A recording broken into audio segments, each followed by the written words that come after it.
We're preparing for Passover, and I feel like Lauren Hill in her live where she was like, I used to get all dressed up and now I show up however. So that's how I'm here. In the process of preparing for Passover, and during this process, um every year there's always something more. There's always an expansion of the information and the knowledge, but then the growth that we go through. And so this year, like every year, it's been very introspective, but throughout the, like, from last year to this year, us in the Royal Roots group, we've been working on literal practical application of the word, and that literally encompasses everything. It encompasses mind, body, ruach, just your spirit, your everything. And what has happened in that process is we've begun to understand and gathered a better understanding of how each of these practices, each of the things that we're being told to do in the text, are directly connected to a mental process.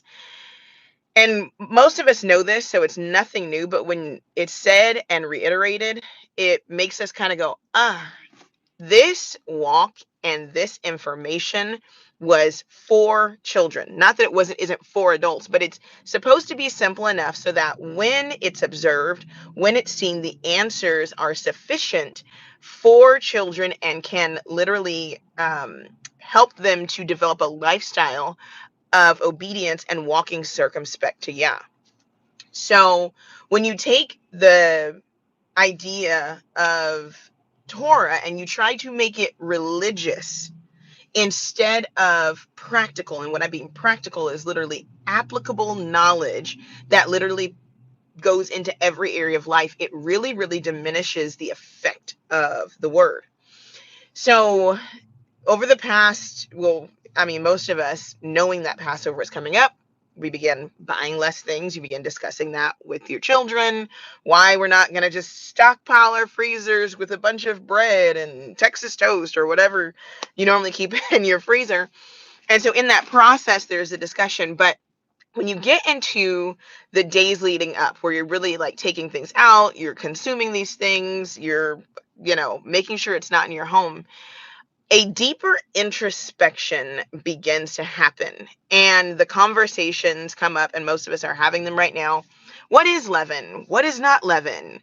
Is this considered leaven? Should I remove this? And this year, the disposition of my heart was consistent with the work that I've done. And when we got together in our women's group, leading up to this, discussing kind of what Yah was leading us to take out or whatnot, or areas where we felt like, oh, that was on the bubble last year. This year, I'm just getting rid of it. We came to a pretty much a common consensus, which is, where's my heart? Is it just this idea of, I don't want to get rid of this, I want to get rid of this, this is what it says, this is what it doesn't say? Is it a point of contention? Or am I at a place, and this is where we agreed, where unless our righteousness exceeds that of the scribes and the Pharisees, and we're not even counted worthy of inheriting the kingdom. And that came with it, this understanding that, you know what, anything that is on the bubble physically called for a deeper examination of the things that we're holding on to spiritually, mentally, and emotionally, which is where the title came from. So just to give you guys some background, everything that we are called to experience in Torah, in this lifestyle, in the set apart feast, are supposed to be working out the fleshy man and cultivating a spirit and cultivating the spirit of Yah within us so that we can be proper image bearers. And so and I actually have a physical Bible because I was like, I am not going to mess up these verses. 73rd Psalm. And the question, obviously, we're focusing on the idea of, we have matzah, chametz, seor. If you're on Patreon, then you have the breakdown of the words. If not, they're there, and they're I can make them public if they're not public, and you can get the list. It's not something that's like exclusive, like, oh, we only share the good stuff with these people. No, that particular information is a information for the whole body, for those who are interested. It's not a point of contention. Please don't email me about the stuff on the list because it's not a concise list. Literally read everything if it's something that you want to get your hand on. Anywho, so I was literally sitting and going through the 73rd Psalm, and I don't even know what got me there. Oh, I was going through the Patreon list. I was going through the Patreon list, and one of the verses that talked about the type of leaven and how it's translated in English was the word grieved. And I feel like I've used that word literally a ton of times over this past week. And it was like when I saw it, it jumped out at me. And I'm like, wait, the word in the 73rd Psalm, and we'll get to it in just a second, where it says I'm grieved is actually the word chametz, which is something that we're supposed to literally get rid of. And it moved this practice or this focus from, hey, I'm cleaning this physical space and removing these physical things, to a better understanding, because it was happening to me as I was doing it. I feel, and I have felt, grieved leading into this season every year. And I realized that understanding and knowing the grief, being intimate with the grief, gives us the opportunity to remove it. When you know what leaven is, you are better at removing it. And we've gotten good at removing the physical leaven, but a lot of us fail to do the introspective work to get rid of the spiritual, mental, and emotional leaven that also cannot be brought into the feast. And this, what I'm going to read you, and then we're going to go through some verses, is going to amplify how important it is to have the literal understanding, which is to do the physical practice. Without the physical practice, none of us would get to this point. I wouldn't have gotten to this point without removing the physical leaven and doing the practical process of Torah as it's prescribed. We would not know the spiritual things. And that is what Rabbi Shaul or Paul was saying when he said, if it hadn't have been for Torah, I wouldn't have known where I was missing the mark. I wouldn't have known that it was necessary to go deeper. But in the practice, I am trained to go deeper into my own life and my own walk, because those practices are supposed to be refining us. For those of you who are going through the Jeremiah series with us, we know that all too well, that Yah calls out Israel and literally says, you don't know me. You don't know me. You're doing things, but you don't know me, because you're not moving and seeing the physical things as a necessary process for the cultivation of your mental, spiritual, and emotional wellness. It stops at some point. And when it stops at some point, you are not being cultivated into the likeness and image of Yah, because you're holding on to some things. All right, so Psalm 73. I recommend you go through the whole thing, the absolute whole thing. But where the verse came in, where it says, in the English, it says, thus my heart was grieved. And behind that word grieved is the Hebrew word chametz. It's one of the things that we're supposed to be removing. So this is Psalm 73 and 21. And he says, thus my heart was grieved, and I was pricked in my reins. So foolish was I, and ignorant. I was as a beast before thee. Nevertheless, I am continually with thee. Thou hast holden me by my right hand. Thou shalt guide me with thy counsel, and afterward receive me to glory. Whom have I in Shamayim? Whom have I in heaven but thee? And there is none upon earth that I desire beside thee. My flesh and my heart faileth, but Elohim is the strength of my heart and my portion forever. For lo, they that are far from thee shall perish. Thou hast destroyed all them that go a whoring from thee.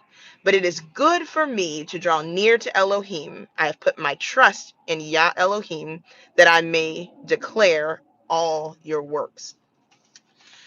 This is a perfect example of moving from the state of grief and chametz to understanding what Yah is doing and literally giving up the grief. And so many of us go into this feast year after year, and we carry a little bit of grief. We carry a little bit of something, and we see it in, check this out, we see it in the things that manifest coming up toward this feast. I don't know if anybody else deals with this. When we got together with our women's group, it was like a common consensus. A person asked a question. They said, have you noticed that every time around the time of Passover, specifically, and probably all the feast days, but specifically Passover, things begin to rise to the surface? And the person went on to say, it's almost like either we're hyper vigilant or literally it's being brought before us so that we can remove those things and move into our new year with a fresh and renewed lump so that Yah can do his work. And I sat with that. And of course, I'm always like, okay, it's quite possible. And then literally this morning, looking over the idea of Chametz and other places where this idea of doing this practical, mental, spiritual, emotional inventory, when I was going through that, I came across, check this out. I came across 1 Corinthians chapter 5. And most people know that verse because it's where we're told to keep the feast in the New Testament. People reference it. But the context of it and the context of the situation surrounding this admonition is because there was rebuke first, because they were getting ready to keep the feast. And of course, people begin to do the physical things, the actual, like the law written out Torah, removing the leaven. But Paul points out that the people there had literal leaven or these things in the midst of them. And one of them was fornication within the group, where a person who's living a particular lifestyle decided that they were literally going to come and present themselves at the feast without doing this physical thing. And it struck me because I know all too well, after being through this walk and being in places in my own mind and in my own spirit where I still had chametz, I still had grief, I still had things dwelling inside, and I was bringing that version of myself to the feast. And when we bring that version of ourselves, it also begins to activate or reactivate, if you will, the leaven in the heart of other people. And you begin to attract toward you what you are. So another thing that I found as I was doing some research and study, because it's the nerdy part of me, doing some research and study, came across a journal article, and the journal article had nothing to do with Passover. It was just practical information, literally put right in front of me. It was an academic journal on the process and the replication of yeast, and how literally it's good for students to study that, to understand the replication of cells and so forth and so on. And in reading about that application and not the application, but the replication of yeast, it talked about dormant yeast and yeast that looks for favorable host. And it literally got my mind just going, because when we talk about yeast, and we know Hamashiach said a little leaven, right? Paul said a little leaven leaveneth the whole lump. And then Hamashiach stated that a woman took a little bit of leaven and put it in 3 measures of wheat. And he talked about that in the expansion of the kingdom, meaning that there's a replication process just by a little bit. So it can happen in the positive, so that we can have bread that is edible most of the rest of the year, and we keep this yeast starter, then it's also applicable in the negative. That if you are holding on to, or if you're a favorable host for chametz, you're going to attract it, especially when everybody else is reading it out. Then that person or those people who are holding on to a little bit, the adversary just has to literally put a little flour, put a little water, add a favorable environment, and it will re-leaven everybody around you. And it got me thinking of why it's important to not just leave the bread, right? Of course, not just rid of the bread, but to create in cleaning and in sterilizing our minds, hearts, and spirits an environment that is no longer favorable for the old things.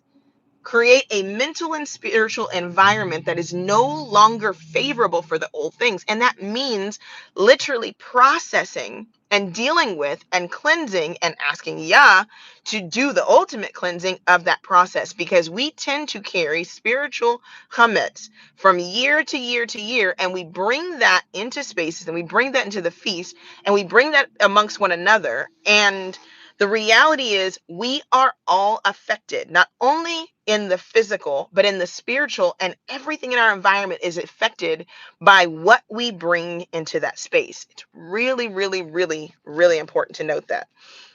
All right, so before he gets into the therefore let us keep the feast, he says, verse 6, this is 1 Corinthians 5 and 6. He says, your glory is not good. Know ye not that a little leaven leaveneth the whole lump? Purge out therefore the old leaven, that ye may be a new lump. So not just purge therefore the old leaven so that your house doesn't have leaven, but you have to purge it out of yourself so you can be a new lump, so that the increase that you have is not tainted by bitterness. That the increase that you have does not get diminished by bitterness, because chametz is literally the bitter taste that comes when something sits stale and stagnant. So you can have yeast, right? And that's just one thing. But then the chametz is that bitterness that then begins to fester and is created when something begins to sit. And when we think about it, we all have areas of our life where we have to do that. And what this gets us in the practice of, when you keep creating a new lump and you keep doing it, you understand and you get better at the renewal and the refinement process that goes into saying, this has become stale and stagnant in my life, and I have to remove it. I have to restart. I have to reset.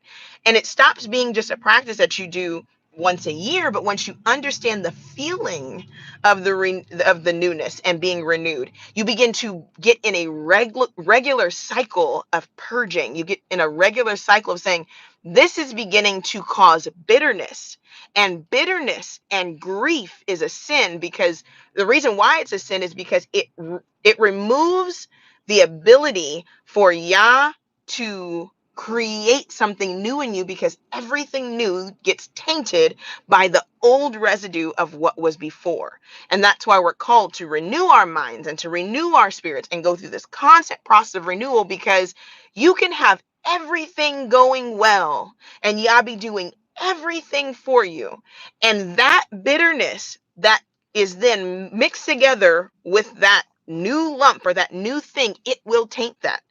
And we look around and we think that it's people, but it's our invitation or being a favorable host for bitterness that then creates the corruption that we see everywhere else. Galatians chapter 5, and then I will get out of your way.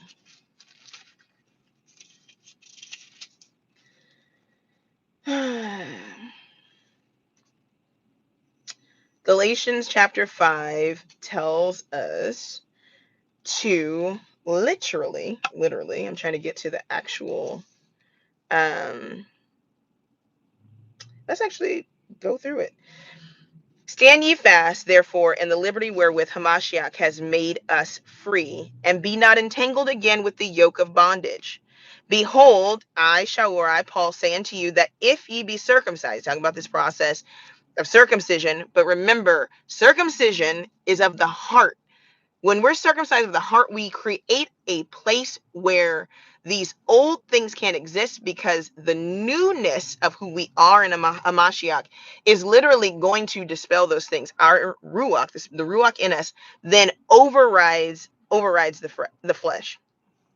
So he goes on, he says, because physical circumcision without, I'm adding conjecture, without the spiritual circumcision shall profit nothing. Why did I add that in? Because if you go back to Jeremiah chapter 9, Yah says, because the people didn't know him, that he would count their physical circumcision as the same as the Gentiles who are uncircumcised, because physical circumcision and the physical works should lead to a spiritual, mental, and emotional byproduct.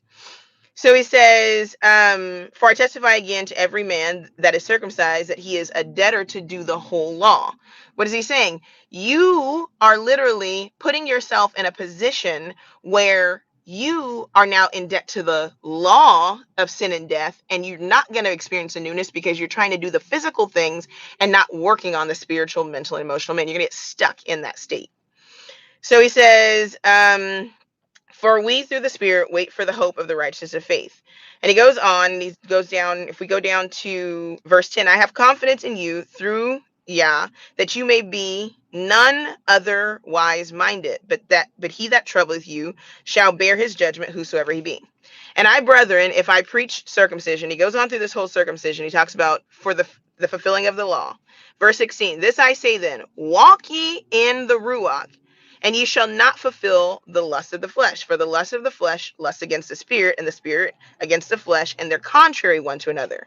But if ye be led by the Ruach, ye are not under, check this out, under the law. And he's not saying under the law. We've gone through this. We've gone through a Galatians series. I think we touched on this. The idea is you are not coming in and getting salvation because you're doing. Your salvation is in the process of the doing. There is no single thing. You can't say, oh, I got the leaven out of my house, I'm saved. The process is every time you do the practice, Yah is then putting you into putting you on a path where he is showing you and pointing out to you the things that he is going to help you work on for the process of redemption. If you think you're just going to do the things and then it's just going to happen, that's not how it works. Our ancestors literally were doing the things also coupled with other things, and there was no transformation. The transformation literally comes from ridding ourselves, purging ourselves of the old so that we can literally be renewed. So he says, and he goes through, and this is very important because we're going into the feast, and a lot of us are carrying things that we shouldn't be carrying, but we don't think that it's necessary to deal with them because, oh, y'all just magically sprinkle something and they'll just go away. We are in a process of work. The process that we've been given after Hamashiach was to do the work to be without spot or wrinkle. If Yah had to do the work to redeem us, and did it so that we could be able to walk this path and we could have an example, that does not give us the right to keep this westernized religious mindset that says, oh, I don't have to do anything because I'm doing this one part of the law. No, the doing is to amplify and give us understanding of what's necessary so that we can be washed and be found without blemish, without spot or wrinkle as the bride of Hamashiach.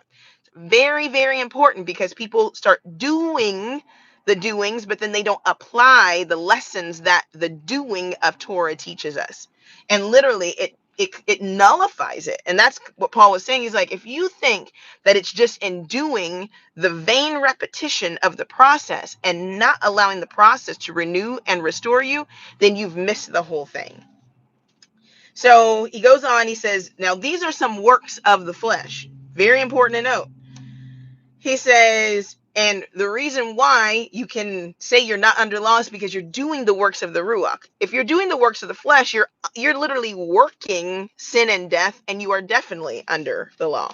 The works of the flesh are these: adultery, fornication, uncleanliness, lasciviousness, idolatry, witchcraft, hatred, variance, emulations, wrath, strife, seditions, heresies, envying, murders, drunkenness, revelings, and such of the like, which I tell you before, as I've also told you in past time, that they which do these things will not enter into the kingdom.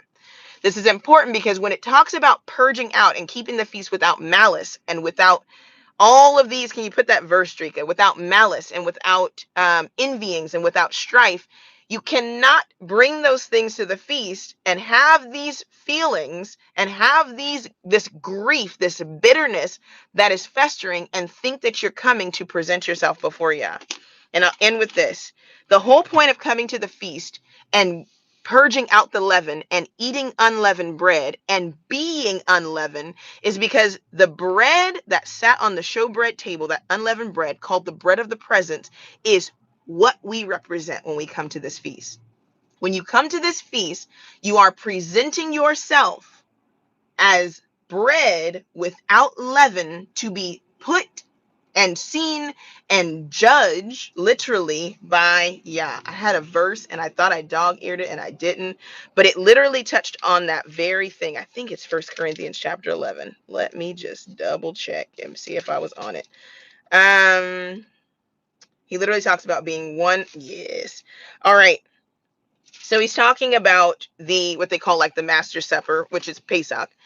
And he says, here it is. It says, for I have received of you of Yah that which is also delivered unto you, that the same night that the Master Yehoshua, in which he was betrayed, took bread.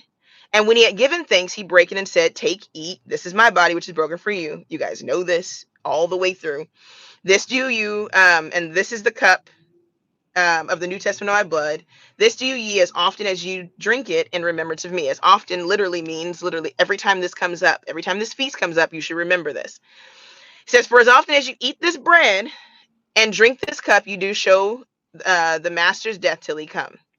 Wherefore, whosoever shall eat this bread, that literally means to take part in the unleavened bread, and has not, I'm adding conjecture, and has not done the process of unleavening themselves and presenting themselves as the bread of the presence before Yah, he says, unworthily shall be guilty of the body and the blood of Hamashiach, meaning that you've literally taken his body and his blood and the work of the redemption so that we could have a Passover lamb and be brought out of bondage. You literally take it in vain. You literally are saying, I disregard that. I'm not going to do the work because I don't see the process or the necessity of going through this process. So I'm doing the physical things. I'm doing the rote repetition, but I'm not doing the other part.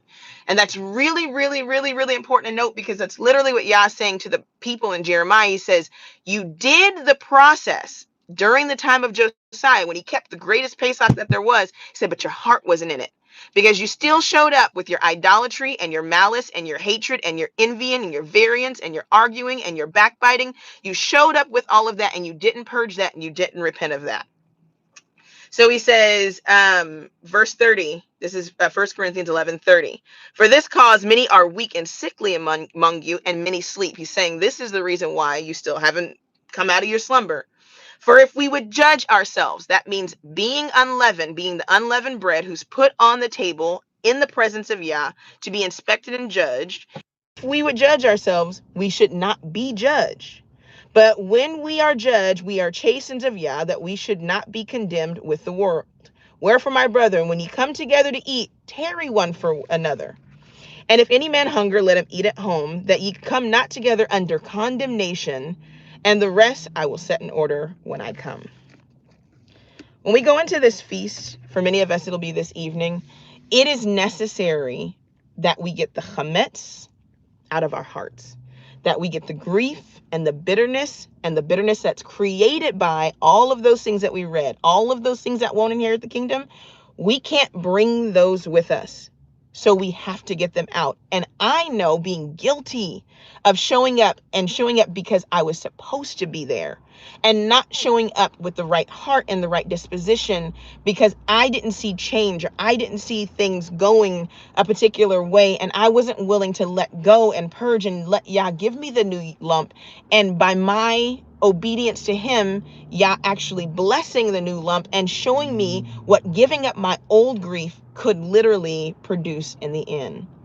My hope for you is that as you're purging out your homes and as you're preparing unleavened bread, that you're also preparing your mind and your hearts and everything around you to be unleavened, so that this new lump can be blessed and it can be hallowed, and it can be literally with the new leaven of literally living out the year. You can increase, you can grow, and Yah can bless you exceedingly and abundantly above all that you can think and imagine. I hope you have an amazing Pesach, Hag Sameach Pesach, and I'll see you on the other side.